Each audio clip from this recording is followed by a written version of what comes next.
In this episode, I'm going to develop an adversary with an eye towards balancing story development and battle tactics. And I'm doing this because there's often a tension when you're playing D&D between the process of fighting tactical battles and developing your storylines. Having battles is the clearest and most visceral way to see how the player characters match up against the various NPCs and monsters, and let's face it, against other players. But you know, just fighting creatures that are just there to fight, session after session after session, can get boring unless those battles reflect the storylines. You know, why are these monsters and NPCs in opposition to the players? What are these creatures' goals? What are their motivations? What are the players' motivations? You know, what is anything doing in the world? Because when you have an answer for those questions, and then those answers are applied in terms of storylines and in terms of the tactics that your NPCs and monsters use against the players, you will have a great homebrewed campaign.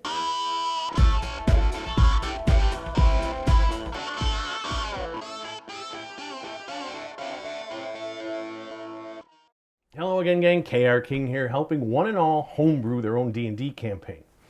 So as I said, I'm going to be developing an adversary with an eye towards showing how the story affects the various battles that the players confront this adversary. And I use this term instead of villain. In some ways, this is back to the old days of D&D. Instead of being a GM, we were called referees. We were sort of adjudicating between opposing forces. You know, not necessarily strictly heroes and villains. The thing is about when you're developing it as a GM, the actor Lee Marvin had a famous line where he said that every villain thinks they're in the right. Everything they do is justified by the events of their life, the things that have happened to them. And that's how an actor approaches the role of a villain, thinking that they're correct. And that's what you're doing as a GM when you create adversaries to confront your players. Because you're writing the script for those adversaries and you're playing it as an actor. And you've got to understand why that character thinks everything they're doing is correct. So you want to create a backstory that will imply the behavior and tactics that your adversary confronts the players with. But you're also creating a set of circumstances that will make the behavior and tactics of your NPCs, your adversaries, seem perfectly logical when the players learn more about them. Now, it's a very important note here. You don't have to have a 100-page biographical, book on all the various adversaries that you're creating in your campaign.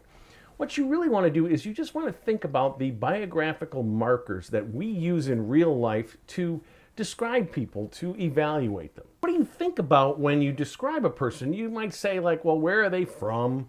What is their family life like? How many siblings or whatever? What was their relationship with their parents and siblings?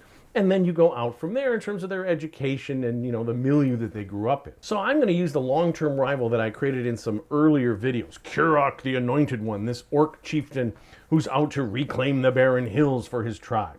And in his biography, I'll talk about, growing up, the milieu that he's in, the members of his group, their relationships with one another, and this group will form the nucleus of a series of encounters with the players. So you can find out more about Kurok and his goals in some earlier videos that I'll put up here.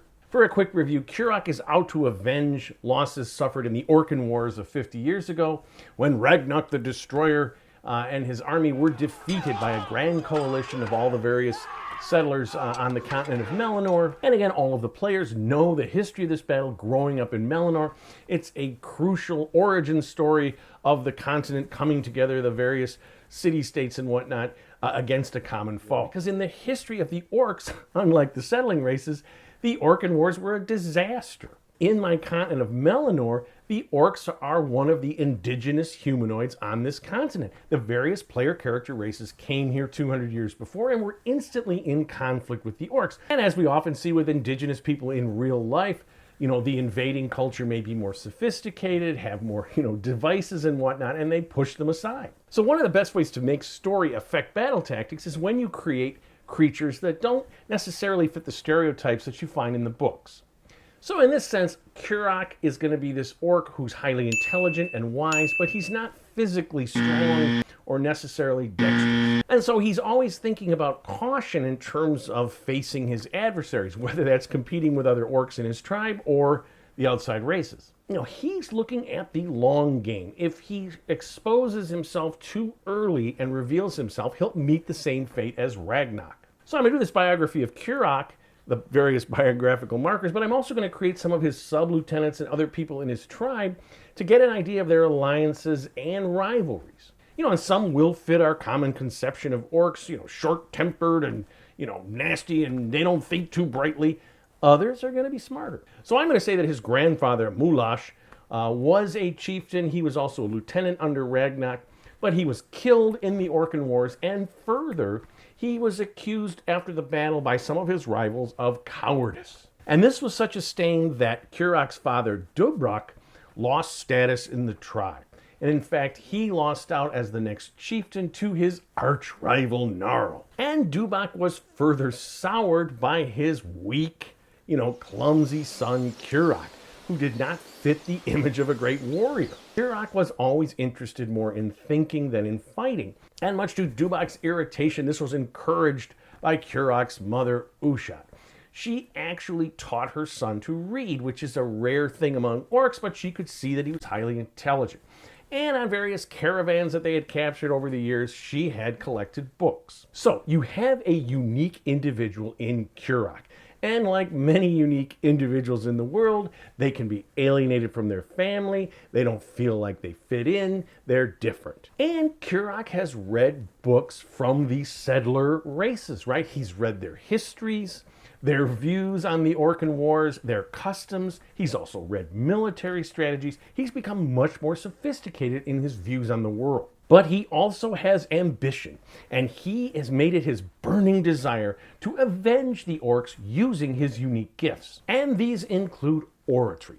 Because of his intelligence and because of his reading, he's learned to speak to the other orcs and give them a sense that there is purpose, that there is a mission, that they can defeat the settlers. So what he does is he begins to surround himself with other younger members of the tribe who are impressed by his intelligence and oratory. And then, when the chieftain Gnarl dies, everyone assumes that Shura, his son, will be the logical next chieftain. So what Kurok does, to everyone's surprise, is he challenges Shura for leadership. Now, the traditional method of this is a fight to the death. And of course, Shura is a very able warrior, not concerned at all about Kurok. But at the moment of battle, Kurok's best friend, Frugag, who's a very giant, tough orc, invokes the ancient right of seconds, in which a second can take the place of someone in one of these battles. Now, Shura can hand it over to his second, who has no interest in this, right? He's going to get killed. Or he can take on Frugag himself, but everyone knows he's probably going to lose. And this is a moment where Shura has to decide. If he refuses the battle, he will look like a coward. But if he accepts the battle, he'll probably be killed. And what he does is he accepts it. He can't stand to lose his honor this way. So Shura fights Frugag, he loses. At the moment when you're going to do the coup de grace, Kurok steps in, and he invokes another ancient right among the orcs, the right of mercy. And not only does he spare Shura, but before the tribe he says, look at the bravery here. He took on the greatest warrior. This is the sort of orc we need in the tribe, not to be, senselessly killed. And what happens is Shura appreciates this action and he becomes an ally. He accepts that Kurok should be the tribal chief and he becomes his advisor. Now, what's interesting, after the battle, Kurok tells Frugag, his second, that if Shura had declined the battle, he would have had to kill him because he would have been embittered and humiliated and he would have had an enemy for life. But now that he has spared him and honored his bravery, he has an ally for life. And this is the shrewdness of Kurok. This is what makes him an interesting adversary for your players. They don't have to know this right away, but you know it as a GM, and it makes it interesting because he starts to become real to you, unique. So now you have these three main characters, and I just outlined Kurok, his biographical information, where he grew up, relationship with parents, etc. You have Frugag, this great warrior, and you have Shura, who becomes his advisor, Kurok's advisor. Now, you can flesh these out if you want, just give some basic biographical detail, Or you could do something more general. You know, I imagine Frukag as a sort of Blade of Invel type that you see in Mordecai's, you know, a really good warrior. And Shura might be more of a Eutros type of orc.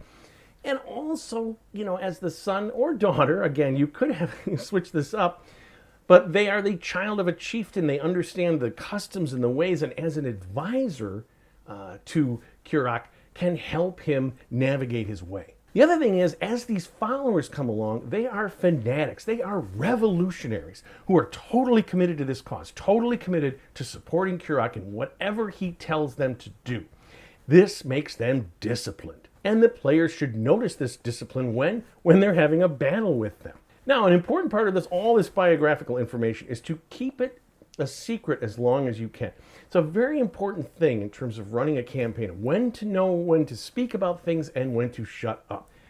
You're going to be tempted to give this kind of information out quickly or, you know, not warranted because, you know, you've thought this all up. You want the players to know, look at the depth of my, you know, research and work in this. The thing is, it's much better if the players have to figure this out.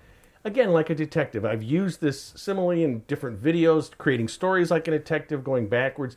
You know, the players are doing the same thing. They're trying to figure out what's going on here, and they're using the evidence that's in front of them, that things that happen to them, things they see, not things that you just tell them out of the blue. So as I mentioned in an earlier video, the first time the players are going to get involved with Kurok and his band is they're investigating a series of attacks on vineyards in a village called Rodenburg. It's the last village before the Barren Hills. So Kurok is making these night attacks in these vineyards. He's ripping up vines or poisoning them, burning outbuildings, killing animals, but he's using a very interesting tactic.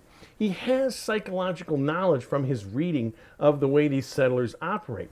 And more importantly, he has an ally, a ruined vineyard owner named Delvin. Ruined by Cyrus. Cyrus is, again, the richest person in town, owns all the land, very ruthless. Delvin hates Cyrus and is sworn to get his revenge. In fact, he's gone so low, he is now a landless worker. No one will hire him. They don't like him. So Cyrus, to further his humiliation, has him working at the lowest levels on his vineyard. So Kurok first sent some notes and some information to Delvin, you know, acknowledging his position, saying, I can help you, before he revealed himself as to who he really was. He has promised if Delvin helps him drive out the townspeople, that not only could he have the land and have his own vineyards, but Delvin has access to where Cyrus hides the treasure that he's accumulated. So what Delvin does is he identifies for Kurok all the other vineyards and the various things that are important in terms of growing wine and storing it in barrels. And Kurok attacks all the other vineyards except for Cyrus. And then Delvin, as an agent of Cyrus, has helped him buy up some of the land where these people have been ruined. So naturally, they hate Cyrus, and they're thinking of banding together and forming their own army to attack Cyrus. And then I'm going to have Cyrus bring in a crew of mercenaries who's going to fight with the townspeople. Hence the town destroying itself as Kurok watches. But this is coming up in the future. Right now, the players, as I said, they're like at third level. They're going to hide out in Phineas, one of the wine growers' vineyards, to try to thwart one of these attacks. So I'm going to be sending a group of 5 orcs, led by Frukag, to come out to Phineas's vineyard. Their goal is to rip up vines and to destroy an outbuilding that contains barrels for storage. The players will be there waiting. Now, one of the things Kurok's men do, unlike our traditional orcs, they don't kill people. They tie up any guards that they've had, who are usually just farmer types. Sometimes they humiliate them, they shave their heads or put tar on them or something, but they don't kill them. Their goal is to cause psychological distress. And they don't want to be identified yet as orcs. So they cover themselves in hoods as best they can and try not to be seen. So when the players get into a battle with them, this will make a difference in terms of whether they want to get into a pitched battle, whether they want to retreat, this sort of thing. So in the next video, I'm going to create a battle map using Dungeon Draft of Phineas's Vineyard and talk about how the players might position themselves, how the orcs are going to react to this and whatnot. Until then, if you like my videos, please subscribe. I'm always looking for more. Please leave comments. I always answer them. And of course, in the meantime, my friends, keep playing D&D and tell somebody else about it.